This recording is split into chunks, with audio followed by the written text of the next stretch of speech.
ناظرین،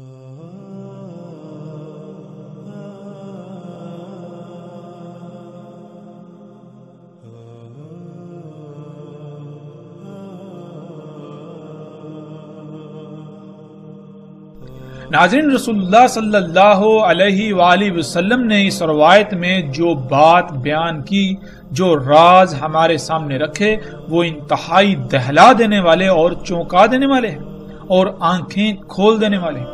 اس میں سب سے پہلی بات یہ کہ رسول اللہ صلی اللہ علیہ وآلہ وسلم نے کہا کہ پیدائشی اندھے کو ٹھیک کرے گا، یعنی اس سے آنکھیں دے گا، اندھوں کو آنکھیں دے گا، اور برس یعنی جزام یعنی جو جلدی بیماریاں ہوتی ہیں، جو جلد کی بیماریاں ہوتی ہیں، کوڑ وغیرہ، ایسے مریضوں کو ٹھیک کرے گا، اور حیات دے گا موت کو، یعنی جیسے اللہ سبحانہ و تعالی حیات دیتے ہیں موت کو۔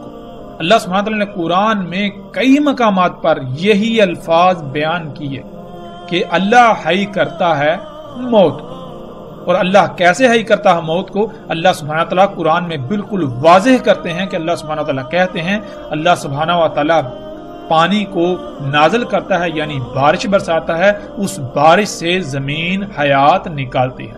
پہلے وہ مردہ ہوتی ہے، یعنی وہ مواد، وہ میٹیریل جو فصلوں کی صورت میں، نباتات کی صورت میں وہ سامنے آیا، ایک وجود اختیار کیا، وہ میٹیریل، وہ مواد ذرات کی شکل میں پوری دنیا میں زمین کی گہرائیوں میں بکھرا پڑا ہوتا ہے۔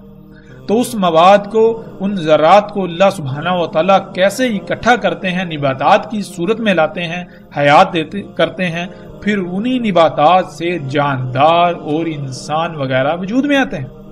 یہ ہے موت کو حیات کر۔ تو رسول اللہ صلی اللہ علیہ وآلہ وسلم نے کہا دجال موت کو حیات کرے گا، یعنی دجال بارشیں برسائے گا، ان بارشوں کی وجہ سے زمین اپنی پیداوار نکالے گی۔ دجال زمین کو امر کرے گا، حکم دے گا کہ اپنی پیداوار نکال، اپنی نباتات اگا، تو زمین اسی کے امر سے اپنی نباتات نکالے گی، پھر انہی نباتات سے طرح طرح کے جاندار وجود میں آئیں گے، انہی سے پھر انسان وجود میں آئیں گے۔ یہ ہے دجال کا موت کو حیات کرنا۔ اور یہ اس کا کیا ہے؟ یہ سارے کا سارا اس کی دعوت ہے انسانوں کے لیے کہ میں تمہارا رب ہوں، یعنی انسانوں کو یہ کہہ رہا ہے کہ تم نے اپنی تمام تر ضروریات کو پورا کرنے کے لیے مجھ پر ہی توکل کرنا ہے، مجھ پر ہی توکل کرو، مجھ پر ہی انحصار کرو۔ تو ناظرین، کیا آج یہ سب کچھ ہماری آنکھوں کے سامنے نہیں ہو رہا؟ انہی مشینوں، انہی ایجادات کے ذریعے موت کو حیات میں تبدیل نہیں کیا جا رہا؟ زمین جو کہ پہلے مردہ ہوتی ہے، موت کی صورت میں ہوتی ہے، اس کو حیات میں تبدیل نہیں کیا جا رہا؟ صحراؤں کے صحرا سرسبز و شاداب کھیتوں میں تبدیل نہیں کیے جا رہے؟ انہی سبزیوں سے، انہی پھل فروٹ سے، انہی فصلوں سے کیا انسان اور باقی جاندار وجود میں نہیں آ رہے؟ کیا آپ اسی رزق سے اپنا وجود نہیں بناتے؟ تو رسول اللہ صلی اللہ علیہ وآلہ وسلم نے کہا، پس جس نے کہا تو میرا رب ہے، یعنی جس نے جواباً اس بات کو تسلیم کر لیا، جس نے اپنی ضروریات کو پورا کرنے کے لیے اسی پر توکل کیا، پس تحقیق یعنی بلا شک و شبہ وہ فتنے میں پڑ گیا، وہ دجال کے فتنے کا شکار ہو گیا۔ فتنہ جیسے کہ ہم پہلے بھی جان چکے ہیں، فتنہ ہوتا ہے اصل کے مقابلے میں نقل کا آ جانا، اور آپ کے اوپر یہ امتحان پڑ جائے کہ ان میں اصل کون سی ہے، اور اگر آپ چاہتے یا نہ چاہتے ہوئی نقل کو اختیار کر لیں، اس کا انتخاب کر لیں، تو یہ ہے فتنے میں پڑنا۔ ناظرین، اصل کیا ہے؟ اصل رب کیا ہے؟ اللہ سبحانہ تعالیٰ نے قرآن میں بار بار حکم دیا کہ فطرت پر قائم ہو جائے، یعنی جس طرح اللہ سبحانہ و تعالیٰ نے خلق کیا تھا، خلق کیا ہے، جیسے اللہ سبحانہ و تعالیٰ جس قانون کے مطابق خلق کرتا ہے، اسی پر تم نے انحصار کرنا ہے، اسی سے تم نے اپنی ضروریات پوری کرنی ہے، اور یہ اصل ہے۔ اس اصل کے مقابلے پر ایک نقل آئی۔ وہ نقل کیا ہے؟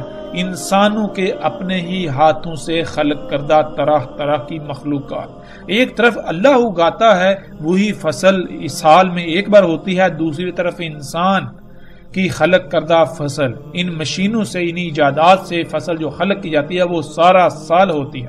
ایک طرف اللہ خلق کرتا ہے تو وہ ایک خاص موسم میں خلق کرتا ہے، تو دوسری طرف دجالی بھی جینیٹیکلی موڈیفائڈ بیج یا دجال پوری دنیا میں ہر موسم میں خلق ہونے کی صلاحیت رکھتا ہے۔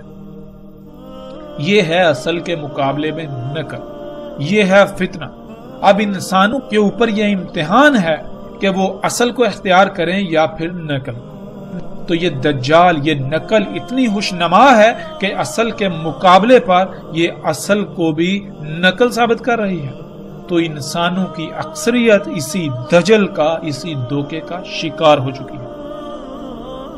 اور پھر رسول اللہ صلی اللہ علیہ وآلہ وسلم نے یہ کہا، جس نے کہا اللہ میرا رب ہے، یعنی جس نے اپنا توکل فطرت پر کیا، جس نے اپنی ضروریات فطرت سے پوری کی، جس نے اپنی ضروریات کو پورا کرنے کے لیے فطرت پر انحصار کیا، فطرت پر توکل کیا، اسی پر ڈٹ گیا، یہاں تک کہ اسی پر اس کی موت ہوئی، پس تحقیق کہ وہ بچا لیا گیا دجال کے فتنے سے، اور نہ ہی اس کے بعد اس پر کوئی فتنہ ہو۔ یعنی اس کے بعد بھی اس کو تمام تر فتنوں سے، جیسے کہ قبر کا فتنہ ہے، موت کا فتنہ ہے، پھر آخرت میں جس فتنے کا سامنا کرنا پڑے، ان تمام کے تمام فتنوں سے بلا شک و شبہ اس کو بچا لیا گیا، اور نہ عذاب ہوگا اس پر۔ عذاب ناظرین عربی میں کہتے ہیں سزا کو۔ اللہ سبحانہ وتعالی نے اس کائنات کو ایسے خلق کیا، ایک پیچیدہ ترین مشین کی طرح، اس میں توازن قائم کیا۔ اگر آپ اللہ سبحانہ وتعالی کی ہدایات، جو کہ خالق ہے، خالق کی ہدایات کے مطابق اپنے اعمال کریں گے تو وہ اعمال احسن ترین اعمال ہوں گے، وہ اصلاح کرنے والے اعمال ہوں گے، اور ان اعمال کے رد عمل آئیں گے۔ وہ رد عمل آپ کے لیے اللہ کی طرف سے انعام کہلائیں گے۔ اور اگر آپ خالق کی ہدایات کے خلاف عمل کرتے ہیں تو ان اعمال کے بھی رد عمل آئیں گے، لیکن وہ رد عمل انتہائی تباہ کن ہوں گے۔ تو وہ جو رد عمل ہوں گے وہ آپ کے لیے انعام کی بجائے عذاب، یعنی آپ کے اپنے ہی ہاتھوں سے کیے ہوئے اعمال کی وجہ سے ہلاکتوں کا سامنا، سزا کا سامنا کرنا پڑے گا۔ وہ ہلاکتیں، وہ رد عمل آپ کے لیے سزا کہلائیں۔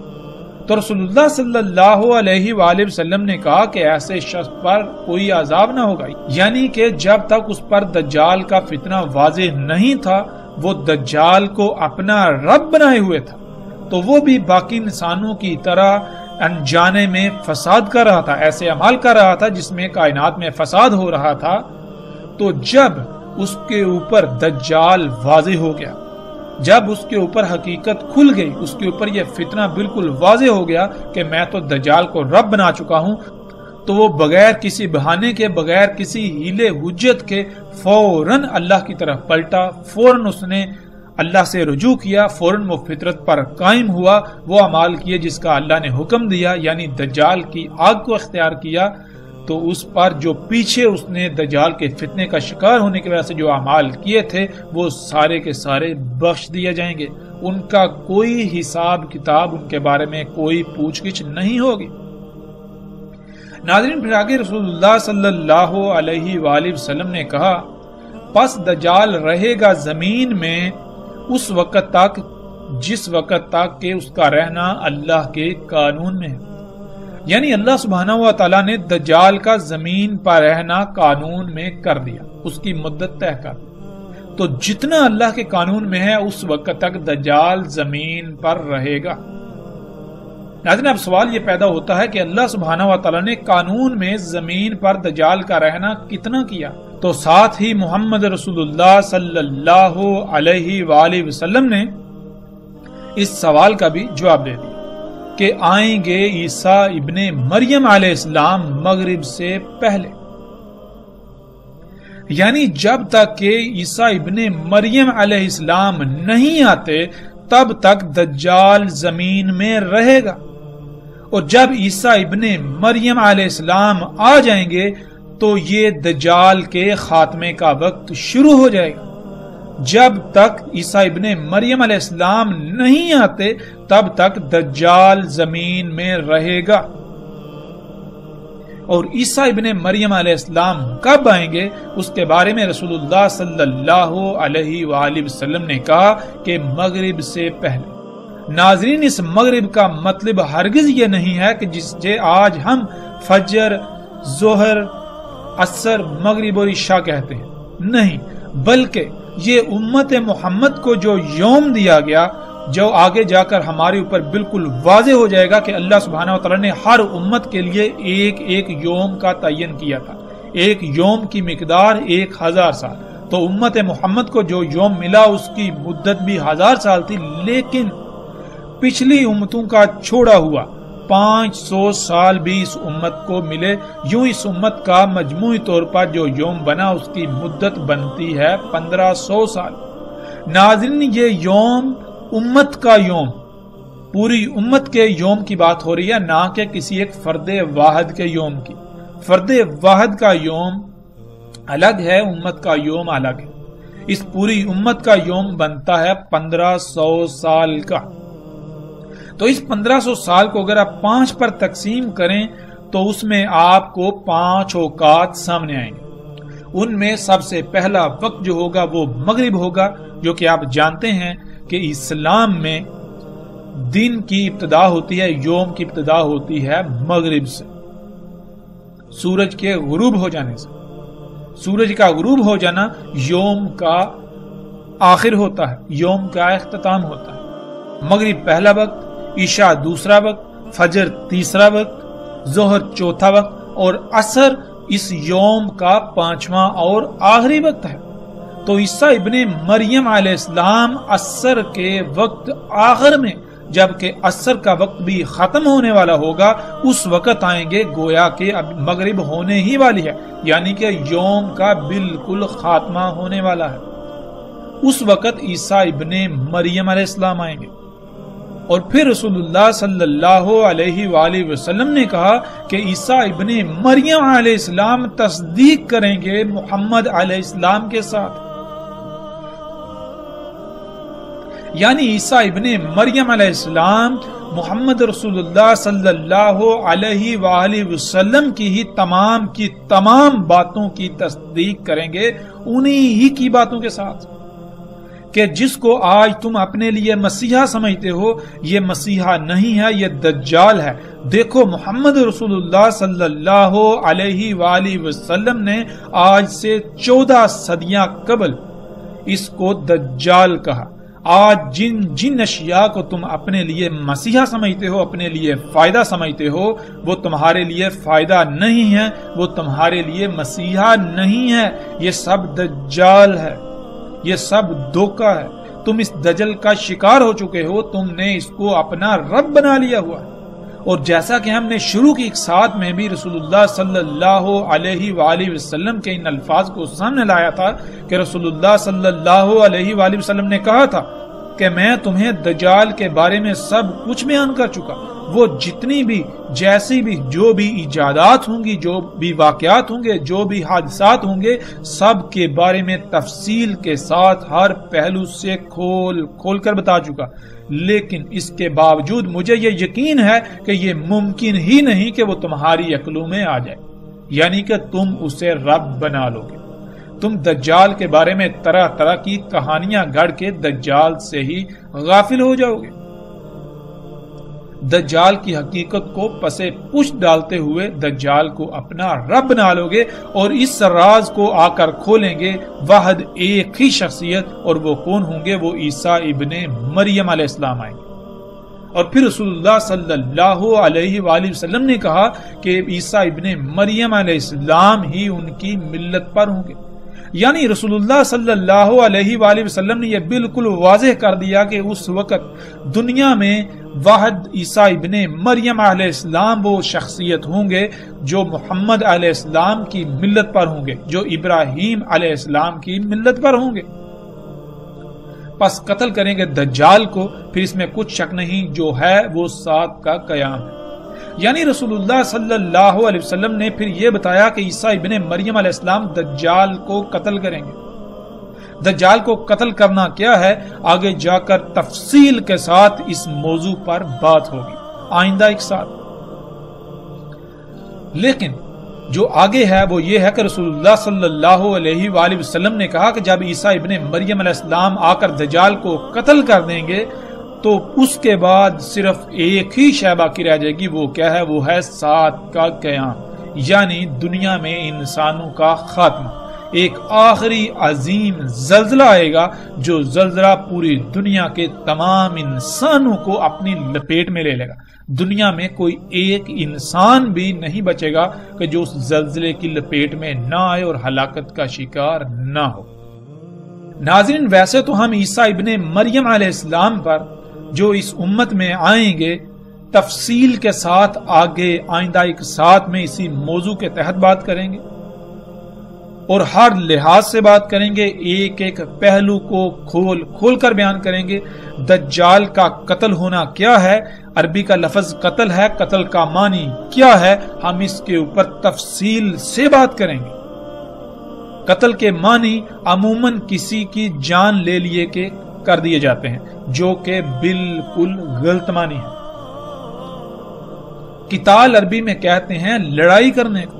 اب لڑائی زبان سے بھی ہوتی ہے، الفاظ سے بھی ہوتی ہے، لڑائی ہتھیاروں سے بھی ہوتی ہے، لڑائی ہر محاذ پر ہوتی ہے، لڑائی نظریات کی بھی ہوتی ہے۔ تو کس لڑائی سے آپ کسی کو شکست دیتے ہیں وہ شکست عربی میں قتل کہلاتی ہے۔ اگر آپ جسمانی طور پر کسی شخص کے ساتھ یا کچھ شخصیات کے ساتھ لڑائی کرتے ہیں تو اس میں یقینی طور پر جس کی شکست ہوگی اس کو ہم عربی میں قتل کہیں گے، یعنی اس کی جان چلی جائے گی۔ اسی طرح اگر آپ کسی نظریے کے خلاف قتال کرتے ہیں یعنی لڑائی کرتے ہیں، عربی میں قتال لڑائی کو کہا جاتا ہے، نہ کہ گردنے مارنے کو۔ قتال کہتے ہیں لڑنے کو۔ اب اگر آپ کسی سے نظریات کے خلاف لڑتے ہیں، اگر آپ کی جنگ نظریات و عقائد کے خلاف ہے، اگر آپ کی جنگ کسی اور موضوع پر ہے، کسی اور لحاظ سے ہے، تو اسی لحاظ سے جو آپ لڑائی کریں گے وہ عربی میں قتال، اور جو سامنے والے کو یا دشمن کو جو شکست ہوگی وہ قتل کہلاتا ہے۔ لیکن اس پر تفصیل کے ساتھ ہر پہلو سے جو بات ہوگی وہ آئندہ آنے والی ایک ساتھ میں۔ لیکن یہاں ایک بات جو بہت بڑی بات ہے وہ یہ کہ وہ تمام کے تمام حضرات جو کہ قادیانی یا احمدی کہلاتے ہیں، جو مرزا غلام احمد کو عیسیٰ ابن مریم کی نسل سمجھتے ہیں یا عیسیٰ ابن مریم سمجھتے ہیں، جو غلام احمد کو احمد سمجھتے ہیں یا پھر اسے مہدی سمجھتے ہیں، جو بھی سمجھتے ہیں، اگر تو وہ واقعتاً عیسیٰ ابن مریم یا ان کی نسل تھا تو پھر رسول اللہ صلی اللہ علیہ وآلہ وسلم نے یہ کہا کہ عیسیٰ ابن مریم علیہ السلام جب تک نہیں آئیں گے تب تک دجال زمین پر رہے گا، جب عیسیٰ ابن مریم علیہ السلام آئیں گے تو دجال کا خاتمہ، دجال کا زمین پر ٹھہرنے کا وقت ختم ہو جائے گا۔ تو کیا غلام احمد قادیانی کی موجودگی میں دجال کا قتل ہوا؟ کیا اس کے بعد یا اس کی موجودگی میں دجال کا خاتمہ ہوا؟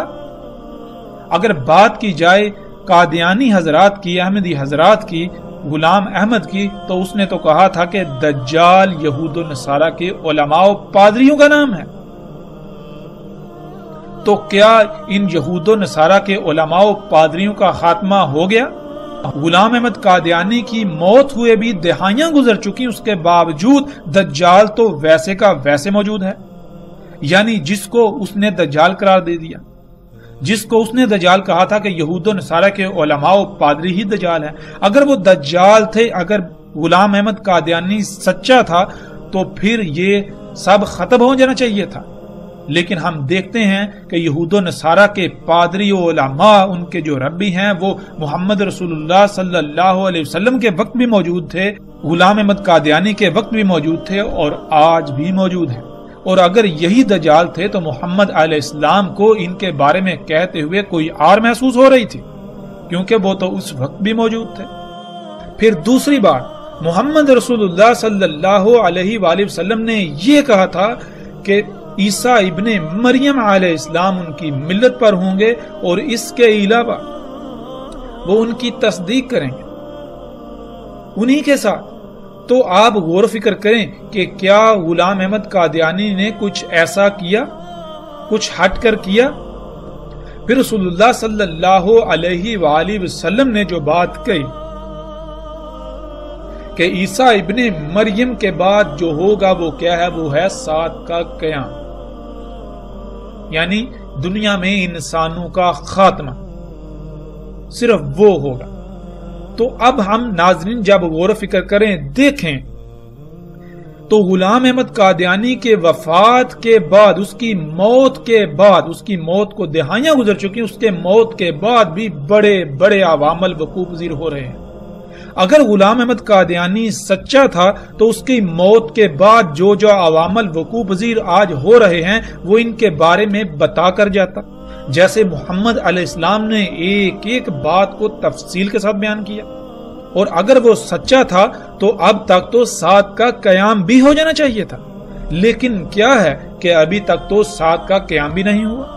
پھر اس کے علاوہ قرآن میں الواقعہ کا ذکر ہے، قرآن میں آسمان کے پھٹ جانے کا ذکر ہے، قرآن میں الحاقہ کا ذکر ہے، قرآن میں القاریہ کا ذکر ہے، قرآن میں اور بہت سارے بڑے بڑے واقعات کا ذکر ہے، لیکن کیا ہے کہ غلام احمد قادیانی نے کسی ایک موضوع پر بھی لب کشائی نہیں کی، انسانیت کی رہنمائی نہیں کی کہ الحاقہ کیا ہے، القاریہ کیا ہے، الواقعہ کیا ہے۔ کسی بھی موضوع پر غلام احمد قادیانی کے کوئی الفاظ نہیں ملتے، اگر ملتے ہیں تو ان کا حقیقت کے ساتھ دور دور تک کوئی تعلق نہیں۔ اور جیسے جیسے ہم آگے بڑھیں گے تو انشاءاللہ اللہ کے فضل سے ناظرین ہم ایک ایک پہلو کو ہر لحاظ سے کھول کھول کر بیان کریں گے۔ قادیانی اس سمیت ہمارا کسی سے کوئی مقابلہ نہیں ہے، لیکن ہم یہ ضرور کہیں گے کہ اگر کوئی اپنے آپ کو سچا کہتا ہے تو اس کو اپنے آپ کو سچا ثابت کرنا پڑے گا۔ اگر وہ چاہتا ہے، اگر وہ یہ کہتا ہے کہ وہ سچا ہے تو ہم اس کو دعوت دیتے ہیں کہ دنیا کے کسی بھی پلیٹ فارم پر آ جائیں، قرآن سے، ہم اللہ کی کتاب سے، ہم اللہ کے قوانین سے، ہر لحاظ سے اس کو باطل ثابت کریں گے۔ اگر وہ حق پر ہوا تو ہم اس کے حق پر ہونے کی گواہی دیں گے، لیکن اگر ہم نے اسے باطل ثابت کر دیا، اللہ کی کتاب نے، اللہ کی اس کائنات نے، اللہ کے قوانین نے اس کو باطل ثابت کر دیا تو کیا وہ حق پر ایمان لائیں گے؟ یہ ہمارا چیلنج ہے۔ اور الحمدللہ ہم کسی قسم کے کسی فتوے پر یقین نہیں رکھتے، کسی قسم کے ایسے جھگڑے پر یقین نہیں رکھتے کہ جو منافقین کی علامت ہو۔ ہم اگر یقین رکھتے ہیں تو وہ رکھتے ہیں عمل پر، ہم اگر یقین رکھتے ہیں تو ہم یقین رکھتے ہیں دلائل پر، ہم اگر یقین رکھتے ہیں تو ہم یقین رکھتے ہیں علم پر۔ بات ہوگی کھل کر ہوگی، ہر لحاظ سے ہوگی، علم کی بنیاد پر ہوگی۔ ہم سے آپ چاہے لاکھ سوال کریں، کروڑ سوال کریں، ہم کسی سوال کو گھمائیں گے نہیں، کسی سوال کو پھیریں گے نہیں، ہم کسی سوال پر کسی قسم کی محاذ آرائی نہیں کریں گے۔ ہم انتہائی اطمینان اور تسلی سے آپ کی بات سنیں گے، اور انتہائی اطمینان اور تسلی سے ہر لحاظ سے اپنے ہوش و حواس پر قابو رکھتے ہوئے، ہر لحاظ سے اللہ کی سنت کو اپناتے ہوئے، اللہ کا رنگ اختیار کرتے ہوئے جواب دیں گے۔ تو اس میدان میں الحمدللہ ہر خاص و عام کو ہماری طرف سے دعوت ہے کہ وہ میدان میں آئیں۔ اگر وہ اپنے دعوے میں سچے ہیں تو وہ آ کر ہمارے سوالات کے جوابات دیں۔ ناظرین جیسے جیسے ہم آگے بڑھیں گے آئندہ ایک ساتھ میں ہم اس موضوع پر ہر لحاظ سے بات کریں گے، لیکن جب اس موضوع کا وقت آئے گا اب ہم پلٹتے ہیں واپس اپنے اسی موضوع کی طرف جس پر ہم بات کر رہے ہیں۔ تو ناظرین اپنے ارد گرد غور و فکر کریں اور دیکھیں کہ کیا دجال کی وجہ سے آج یہ ممکن نہیں ہو گیا کہ جن لوگوں کی آنکھیں نہیں، آنکھیں ضائع ہو جاتی ہیں تو ان کو آنکھیں لگائی جا رہی ہیں، آنکھیں ٹرانسپلانٹ کی جاتی ہیں۔ ٹرانسپلانٹ تو دور کی بات ہے بلکہ مصنوعی آنکھیں بھی تیار کر کے وہ لگائی جا رہی ہیں۔ اسی طرح یہاں تک کہ دل تک مصنوعی بنا کر وہ لگائے جا رہے ہیں، اور جذام کے مریض ان کی بھی ہر لحاظ سے ٹریٹمنٹ کی جا رہی ہے، ان کا بھی علاج کیا جا رہا ہے، یہاں تک کہ آپ کا پورے کا پورا چہرہ تبدیل کر دیا جاتا ہے، آپ کی پوری کھال بدل دی جاتی ہے۔ یہ سب کچھ آج آپ اپنی آنکھوں سے ہوتا ہوا دیکھ رہے ہیں۔ اس طرح ناظرین دجال کا موت کو حیات کر، دجال موت کو حیات کرے گا۔ ناظرین اس بارے میں ایک بہت بڑی غلط فہمی پھیلا دی جا چکی ہے جو کہ لوگوں میں عام ہے۔ وہ یہ کہ وفات شدہ انسانوں کو جو کہ مر کر گڑھوں میں دفن ہیں ان کو زندہ کرے گا، یعنی ان میں روح کو پلٹائے گا۔ یہ بات بالکل غلط اور بے بنیاد ہے، اس کا ذخیرہ احادیث میں کہیں بھی ذکر نہیں ملتا۔ احادیث میں جو الفاظ آئے ہیں وہ یہ ہیں یحیی الموت، جس کے معنی ہے موت کو حیات کرنا۔ قرآن میں اللہ سبحانہ وتعالی نے کئی مقامات پر یہی الفاظ اپنی طرف منسوب کر کے بیان کیے کہ اللہ حیا کرتا ہے موت کو، بالکل یہی الفاظ۔ اور نہ صرف اللہ سبحانہ وتعالی نے کئی مقامات پر یہ ذکر کیا بلکہ اس کی باقاعدہ وضاحت بھی کر دی کہ اللہ کیسے موت کو حیات کرتا ہے۔ اللہ سبحانہ وتعالی نے تمام مخلوقات کی پہلے موت خلق کی۔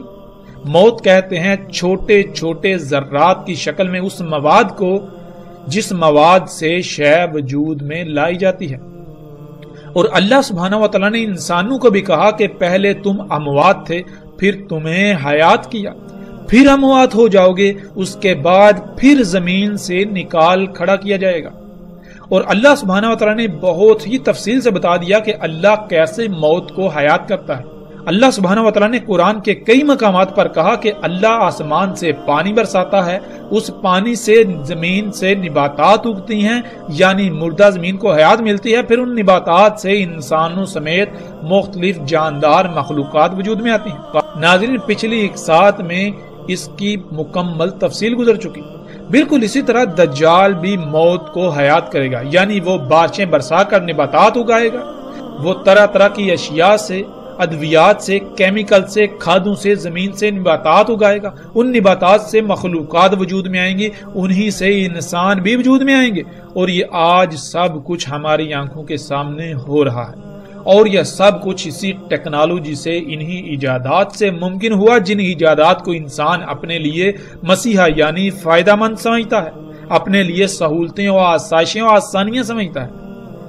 انہی ایجادات کے ذریعے مختلف طریقوں سے بارشیں برسائی جا رہی ہیں اور مردہ زمین کو حیات کیا جا رہا ہے۔ پھر آگے رسول اللہ صلی اللہ علیہ وآلہ وسلم نے کہا وَيَقُولُ لِلنَّاسِ أَنَا رَبُّكُمْ، اور کہے گا انسانوں کو کہ میں تمہارا رب ہوں، یعنی کہ جو کچھ میں اگا رہا ہوں، جو میں موت کو حیات کر رہا ہوں، تم اسی حیات سے اپنے وجود بناؤ، تم اسی حیات سے، انہی اشیاء سے اپنی ضروریات کو پورا کرو، تم مجھ پر ہی توکل کرو۔ تو ناظرین، آج کیا ہو رہا ہے؟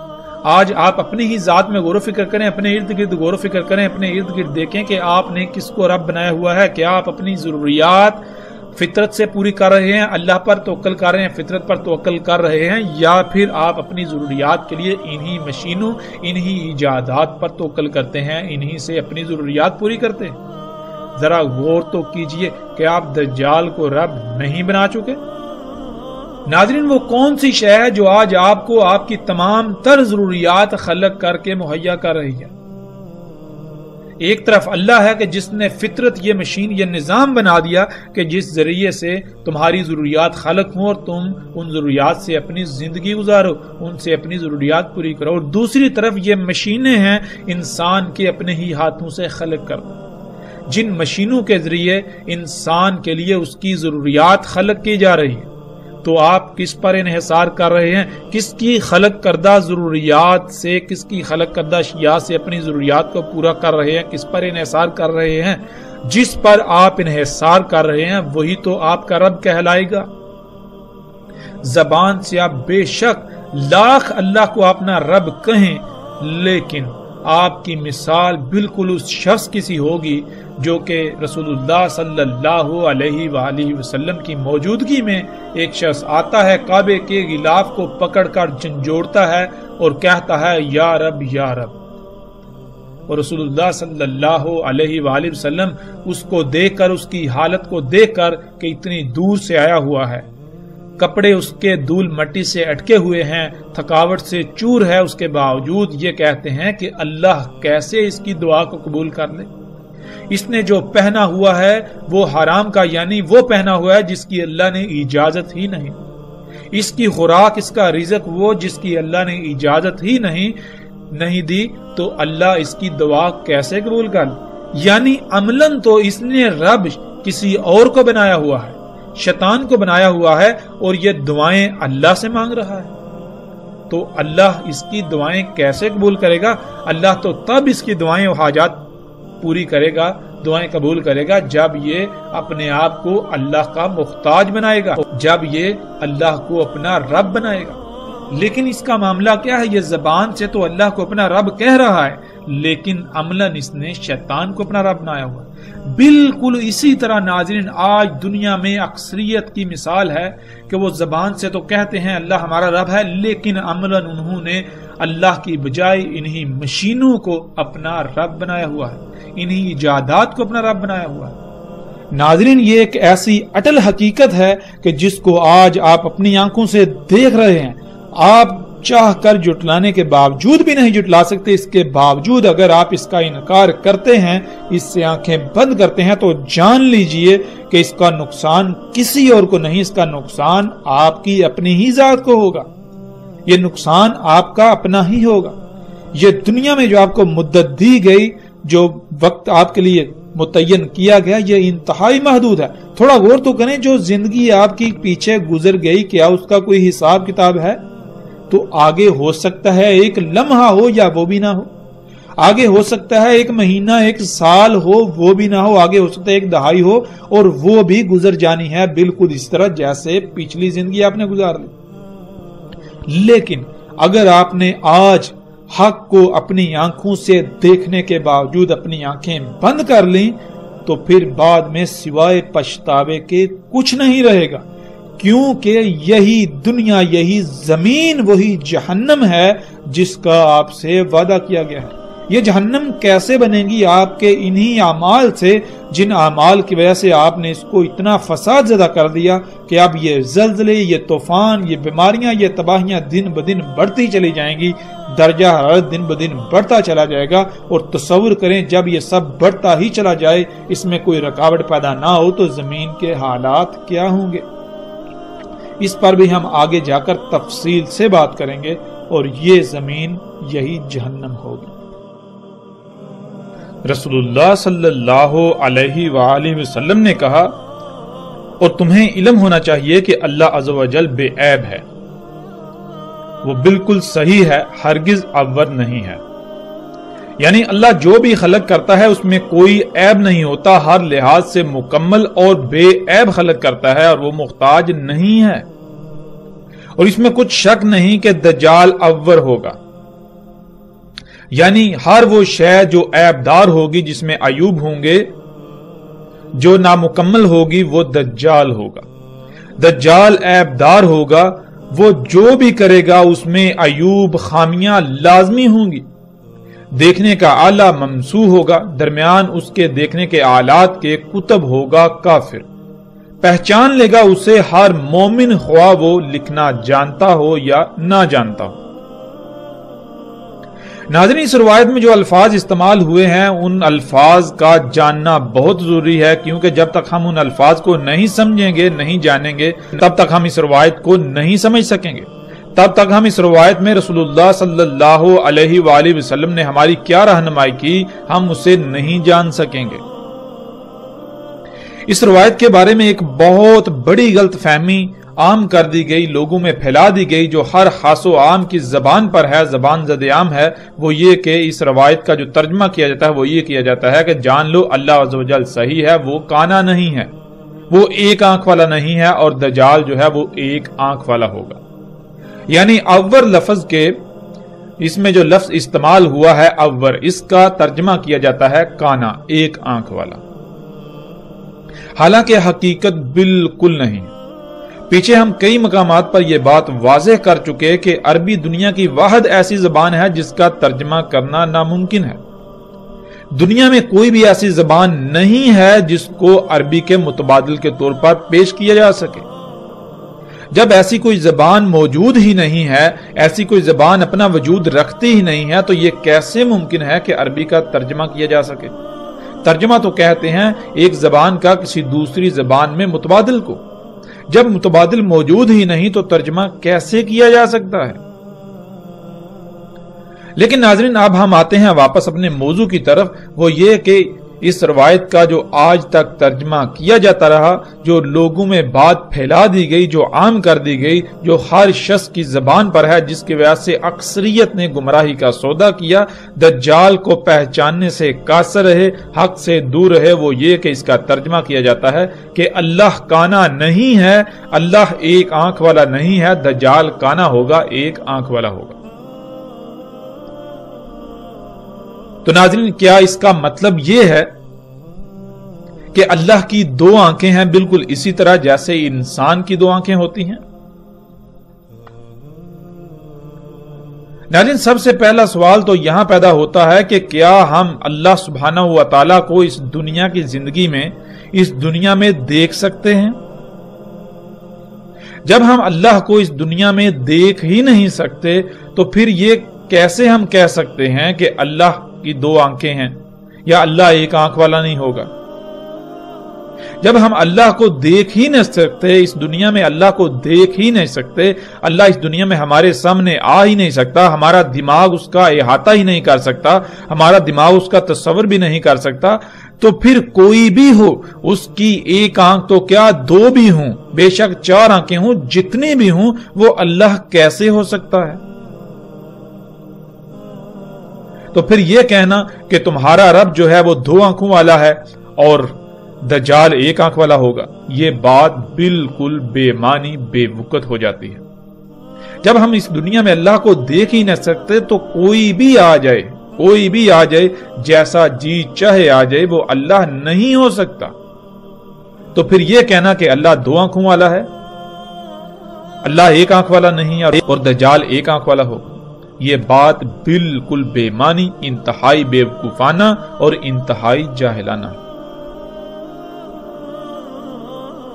ناظرین، اصل بات کیا ہے اور حقیقت کیا ہے؟ حقیقت یہ ہے کہ اس روایت میں جو لفظ استعمال ہوا وہ لفظ ہے عور، اور عور کہتے ہیں کسی بھی شے کا ایک ہی پہلو دیکھ پانا۔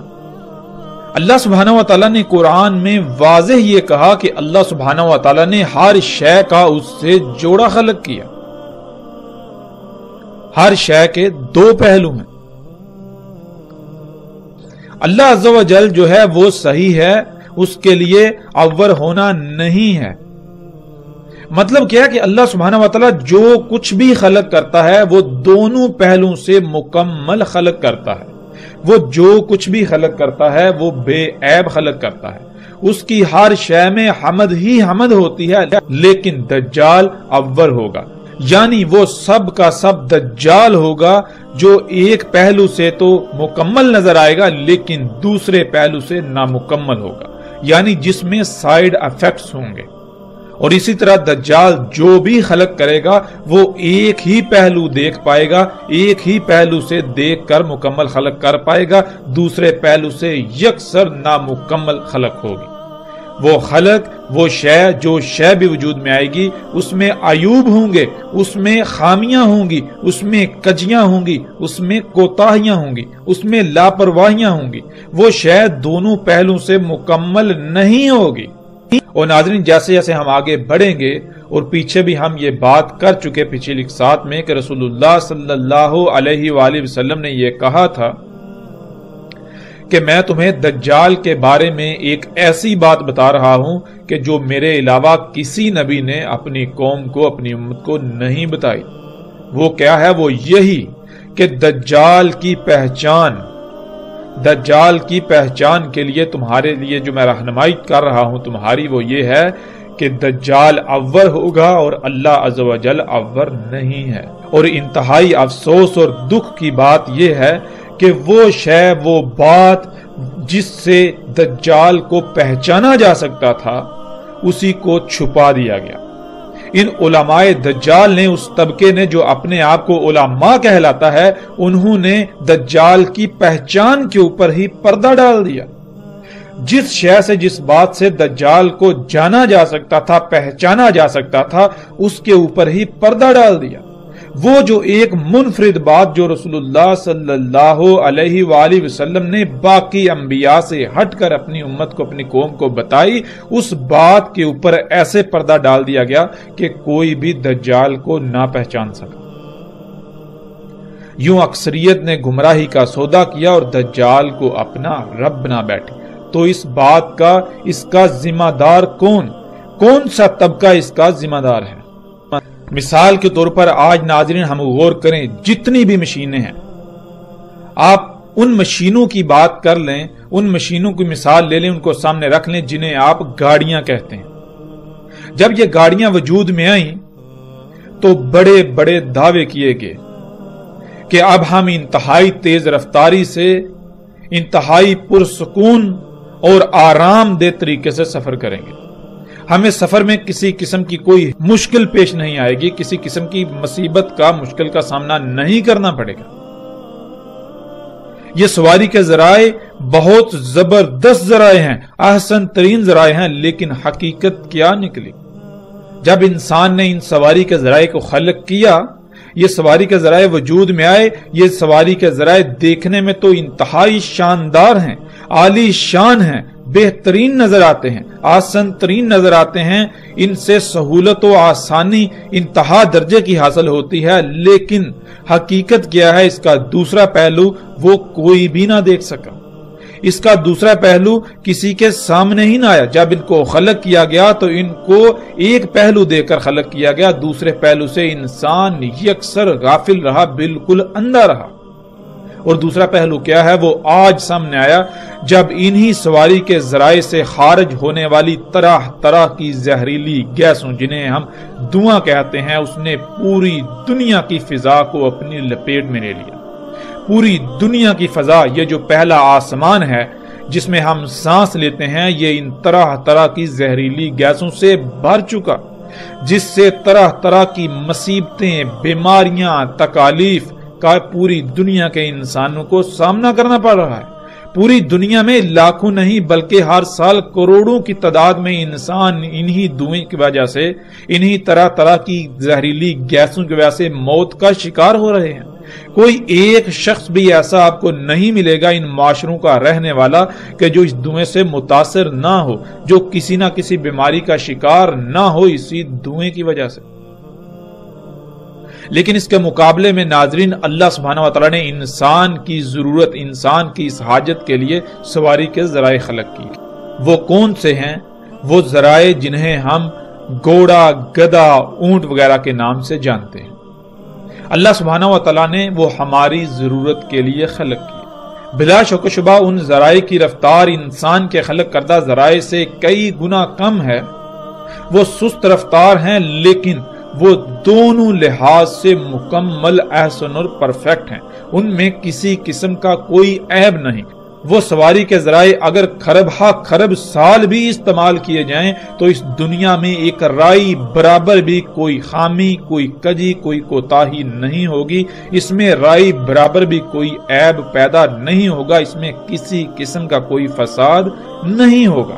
لیکن انسان نے جو سواری کے ذرائع خلق کیے، ایک صدی سے تھوڑا ہی عرصہ اوپر ہوا ہے کہ پوری دنیا کا نظام درہم برہم کر دیا۔